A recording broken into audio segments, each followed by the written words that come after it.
Yes, good old TJ.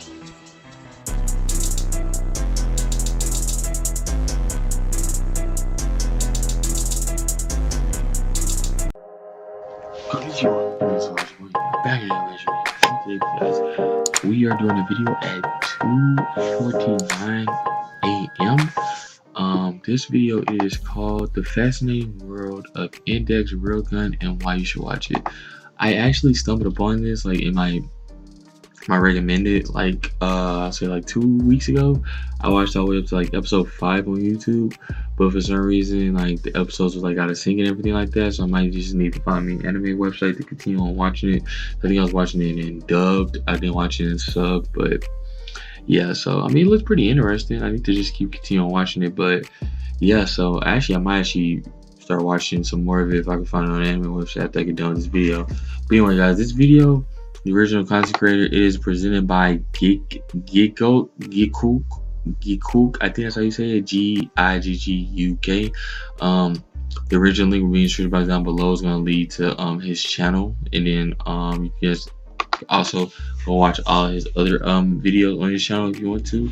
He'll probably have more like anime videos like this, as far as like telling you guys about why they're watching things of that nature. So let's just get right into it. See this over because like I said, it's 19 minutes, so it's gonna be a little bit of a long video. Not really gonna pause too much, if any. All right, guys, let's get right into it. So play. Why do you like Index? Why are you hyped for Index?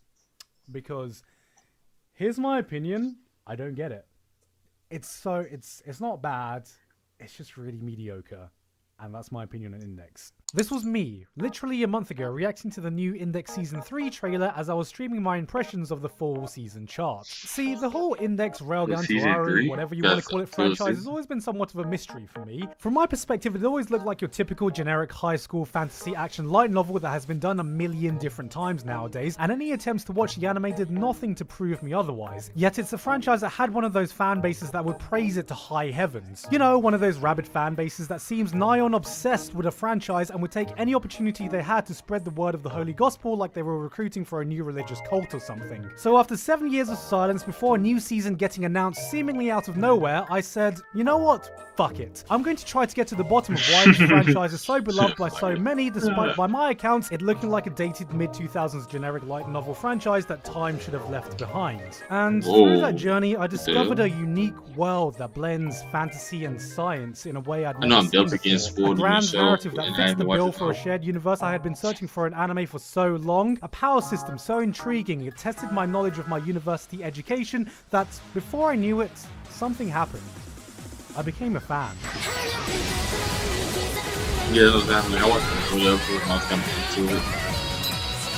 Index has become my newest obsession, and sometimes there's nothing quite like the feeling of completely losing yourself in the franchise, consuming every little thing it has to offer, researching the intricacies of the world mechanics, finding every little bit you can about the lore and background, and you do it because the deeper you go, the more rewarding the experience becomes as a whole. This franchise was exactly that for me, so today I wanted to share some of the reasoning why I got so sucked in to the world of Index. Now before I get started, I wanted to give a quick shout out to A Certain Magical Index is a light novel series that started in 2004 and has since spawned a grand franchise sporting multiple anime adaptations, spin-offs in mangas and anime forms, and lots of light novels. Many people are familiar with the franchise through its mainline anime series A Certain Magical Index, in which we mainly follow a spiky-haired protagonist Toma Kamijo on his adventures of fighting magicians, picking up chicks and solving literally every problem by punching them in the face.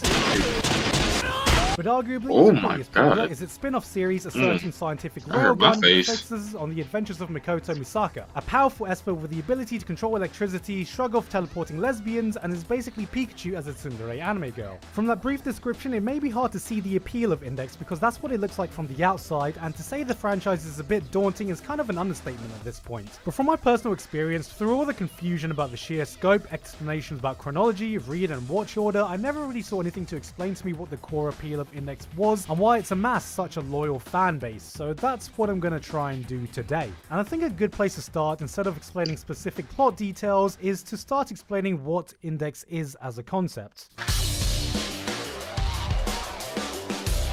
Index is set in a world very reminiscent of the one we're in right now, except both magic and science play a massive part in it. You have the world of magic, which has its roots in faith and religion that can be traced back through various myths and legends, and has shaped a lot of the world's history through secret organizations and practices. This is where you see a lot of the traditional fantasy elements, with mages and magicians drawing their powers through magic. And it finds its basis through a lot of real-life lore we can find in this world. However, you also have the world of science, as the main setting is the modern sci-fi world of Academy City. Here you have a city that's advanced to be 30 years ahead technology-wise to what we have today, and it's full of people who have gained supernatural power through the practices of science and experimentation. And while both these worlds are normally kept separate, they are in conflict with each other, both vying to be the dominant power to shape the world of Index, which serves as the basis for the various stories told in the setting. And it's really hard to get this perspective from the beginning. This is where a lot of the confusion about what the franchise is about lies. Many people, myself included, were only really exposed through the plot basis of the opening arc. Something about a generic spiky-haired boy whose right hand has the power to cancel out any magic or supernatural ability, hashtag a week into No Nut November, running into some lolly nun that has a load of magic books in her head who's getting chased by this mysterious magical organization with your usual trashy power fantasy stuff. And while this is technically what happens, it's not an accurate representation of the franchise at all. Despite its name, Index is not actually about Index, the lolly nun character, nor is it really about Toma, despite him getting most of the screen time. A better way to describe this series from a broader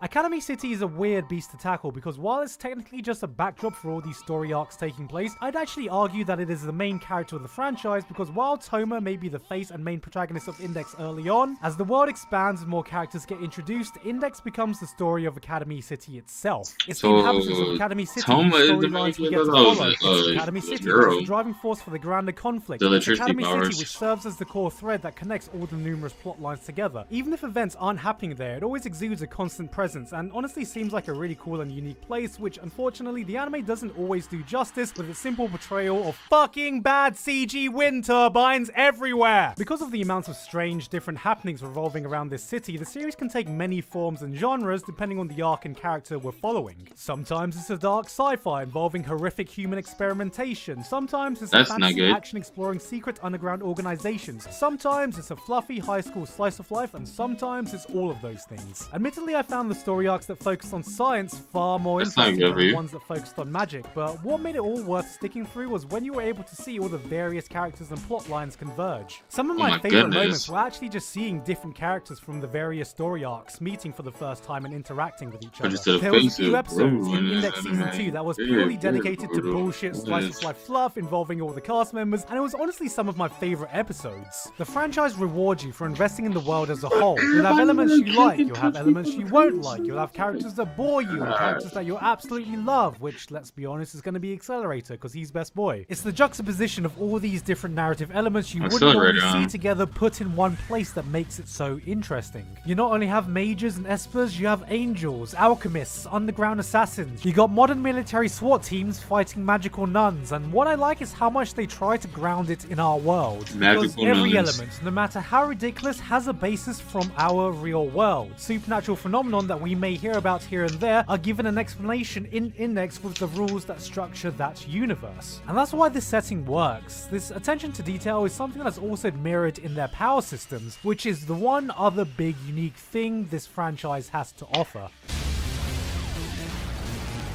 God damn, I love the power system in this franchise.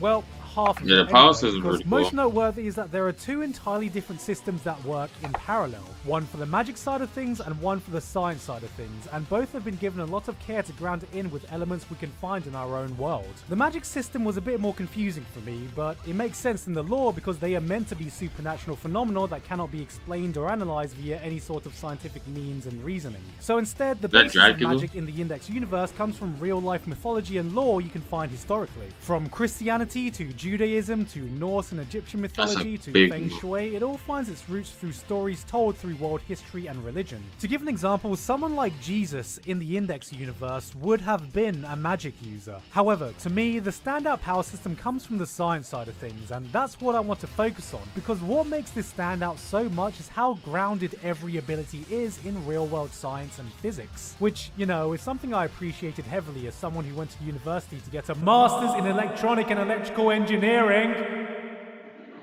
This boy got a UAW. I paid tens of thousands of pounds for this piece of paper only to become a YouTuber, so let me have this. Let's take Misaka for example. In concept, her ability is pretty simple. She can control electricity. Nothing new here in the world of anime powers, but it's not so much the ability itself, but more so the logic behind its application. At the simplest level, she can shock people, but thanks to my masters in electronic and electrical engineering, I know that electricity has more applications than just this, and so does she. Because if she can generate an electric current, that means she can generate a magnetic force. Something you'd know if you learned the right-hand rule, which is what I did in my masters in electronic and electrical. Okay, sorry, I'll stop this now. Thanks to being able to create I'm about to say, man, force, this she guy can stick did to it. metallic objects, control debris, manipulate iron sands, and vibrate it at a fast enough frequency to make it a buzzsaw. Let's go even further. What else can you do with a combination of magnetic and electrical force? Well, you get something called a Lorentz force. And what can you do with a Lorentz force? Well, you can make a fucking railgun, which is a real-life weapon our modern military has been developing, and if you couldn't guess, that's why the series is called Railgun. The theory adds so many layers to someone's ability, and thus your combat strength doesn't necessarily come from raw power, but it's also your understanding of science and physics and how best to apply your ability. And this is something I found incredibly so original that's and made the interesting. science fights that much more interesting.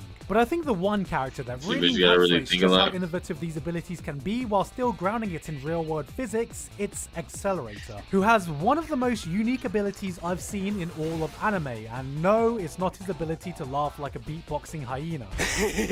Accelerator's ability is vector transformation. Now, for those of you who didn't pay attention in maths and physics in school, a vector is any quantity that has a magnitude and direction, and what this is... I'm literally explaining fucking vectors in a video about anime! Pretty much every force you can think of can be broken down into vector components. An accelerator can control the magnitude and Ooh. direction, and what that Dang. means is any attack, He no just matter flicked how though. big or powerful thrown at him, he's able to control not only the direction, but also the size of that attack, redirecting it back at his opponent or anywhere that he pleases. But the application of this ability goes so far beyond that because so many things have a vector component. He can start earthquakes by tapping his foot on the ground, he can block incoming sound, he can control the By wind, he tapping can his foot on manipulate the ground, blood flow, he earthquakes. can accelerate any object just by poking at it. If something has a direction, he can control it, and what you can do with this is only restricted by your knowledge of vectors. Now, I'm sure you're thinking such an ability sounds ridiculously overpowered, because it is. So the limitations the author has given around this ability I feel are just as smart. Because there isn't a limit to the size of the force he can manipulate or something, but his limitations come in, get this,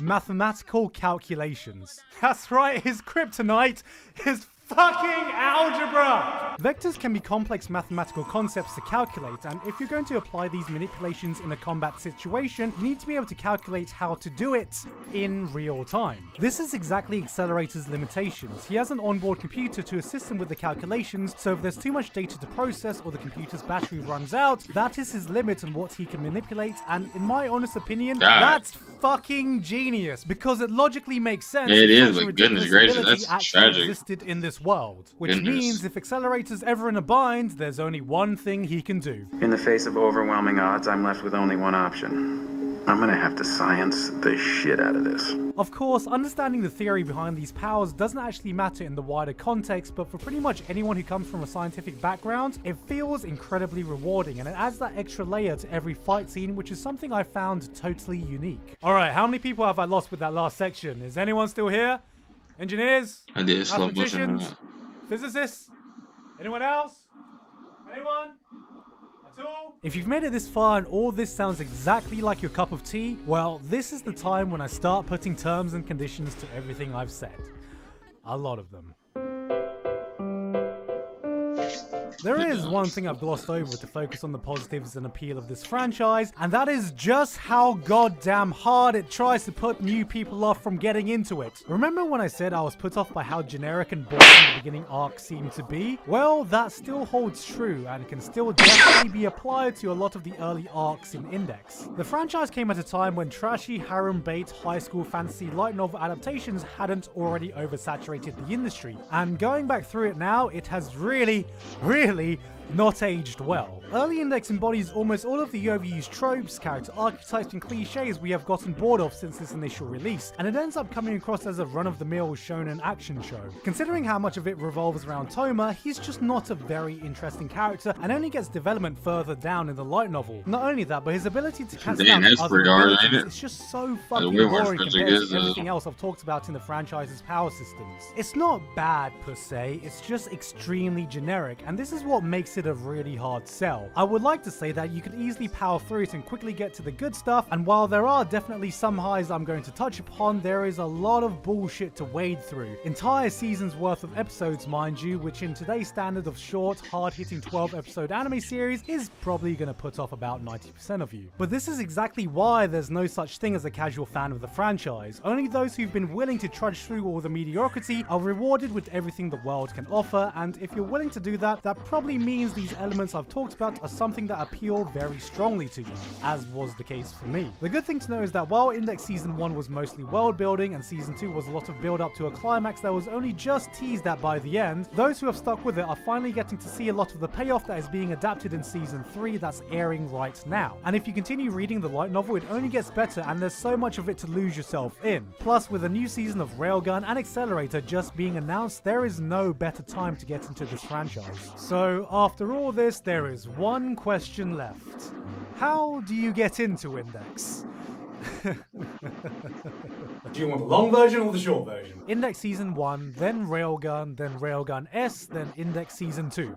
That's the short version. However, that's a lot of episodes and a big commitment if you're still on the fence, and quite frankly, if I had attempted that, I would have never gotten past the first season of Index. So I wanted to share this streamlined method I used that made me decide whether I wanted to fully dive into the franchise. Now, I consumed it across different mediums, so if you don't want to do that, I will put the corresponding anime episodes, manga, or light novel volumes on screen if you just want to stick to one. This is Giguk's Guide to Speedrunning Index. I started off by reading the first Index arc via volume 1 of the Index light novel, then I read the first arc in Railgun via volumes 1 to 3 of the Railgun manga, then I watched the anime Railgun S, which is basically what sold me on the franchise. I managed to achieve this in a day, so it didn't take too much time, and the reason I chose to do this was I could quickly get an introduction to the magic world and also the science world while being able to quickly go to one of the early highlights that not only ties in a lot of the main protagonists, but is also a great fucking standalone story in its own right in its best adaptation in Railgun S. Like I said, you can get into the franchise however you want, this is just my method because I'm an impatient prick. Also, this might be a good time to mention that all the light novels and manga are available via Bookwalker if you want to try this method out. Hashtag coupon code GIGUK for $5 off. This is no doubt a very daunting and quite frankly hard franchise to get into and will definitely not be for everyone, but getting into this franchise, its world and characters has given me a completely unique experience in the 15 or so years I've been an anime fan,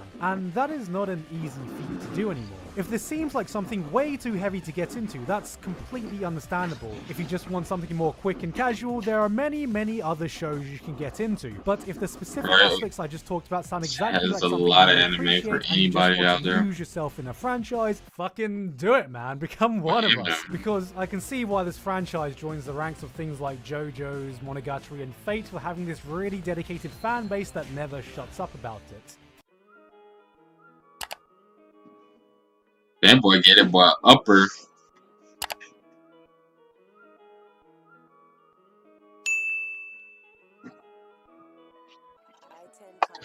Alright, well, the fascinating world of Index Railgun and why you should watch it by Giguk. I think that's how you say Giguk. But yeah, originally being description box down below. If not that, it's gonna be his channel, so you can go ahead and go and watch that. Or go ahead and go and check it out, check his channel out, and all that good stuff, guys. Like, share, subscribe on the video, hit the bell notification, make sure you click all for YouTube notifications and the channel notifications. And yeah, it's getting kind of late, kind of tired, so I need to go ahead and give me some rest, and I'm gonna get this out for you guys. Most likely not since I attempt to get this out to you guys when I wake up, so edit, run it out for you guys and get that out for you. So yeah, I'm gonna crack them out. Peace.